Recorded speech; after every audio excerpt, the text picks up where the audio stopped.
अभिनेता रितेश देशमुखला झी 24 तासच्या महाराष्ट्र गौरव पुरस्कार 2026 मध्ये विशेष पुरस्कारानं सन्मानित करण्यात आलं।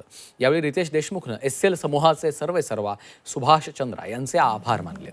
विलासराव देशमुखांची आठवण सांगताना रितेशनं डॉक्टर सुभाष चंद्रांचे आभार मानलेत।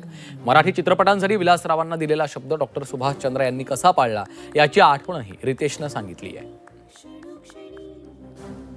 सुभाषजी इथं बसलेत आणि मला खरंच इथे सांगू वाटतंय की साहेब मुख्यमंत्री असताना सुभाषजी साहेबांचे जवळचे संबंध चांगले मित्र होते आणि एका फंक्शनमध्ये असं झालं होतं की हिंदी चित्रपटासाठी हिंदी अवॉर्ड्स तर होतेच आणि झी मोठं नाव स्टुडिओज हिंदी अवॉर्ड्स तर होते।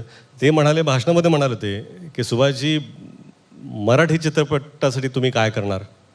आणि त्यानंतर सुभाषजींनी झी स्टुडिओज मराठी त्यांनी दुसऱ्या दिवशी संपूर्ण टीमला बोलवलं आणि झी स्टुडिओज मराठीनी मराठी चित्रपटाची निर्मिती सुरू केली।